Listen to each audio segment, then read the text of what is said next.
খাগড়াছড়িতে পাহাড়ি ঢলে কৃষির ব্যাপক ক্ষতি হয়েছে। বিশেষ করে আমন, আউশ, সবজি, কলা, পেঁপের এখানে বেশ ক্ষতি হয়েছে।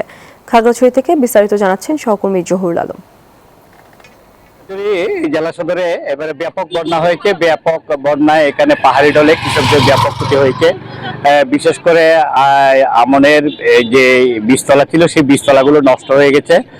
আমাদের কৃষি বিভাগ জানিয়েছে যে এখানে 1031 হেক্টর জমির যে বীজতলা ছিল সেই বীজতলাগুলো পানিতে তলিয়ে গেছে। আমন ধান লাগানোর কাজে ব্যস্ত রয়েছে, অনেকে মাঠ প্রস্তুতি ব্যস্ত রয়েছে, আবার নতুন করে অনেকেই বীজতলা তৈরির কাজে ব্যস্ত সময়ে পার করছেন। বিশেষ করে চেঙ্গি নদীর পানি এবং দিঘি জানার যে মাইনী নদী ছিল সেই মাইনী নদীর যে আশপাশ এলাকাগুলো ছিল, বিশেষ করে ধান্য জমি, সেইগুলো সবগুলো পানির নিচে তলিয়ে গেছে।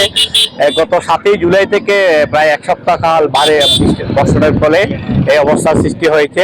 আমনের ক্ষতি হয়েছে 138 হেক্টর, সবজির ক্ষতি হয়েছে 143 হেক্টর। খাগড়াছড়ি নিউজিল্যান্ডের যে বিল রয়েছে সেই বিল থেকে ছিল আমার কৃষকদের ঘুরে দাঁড়ানোর ব্যস্ততা নিয়ে আমার সর্বশেষ তথ্য।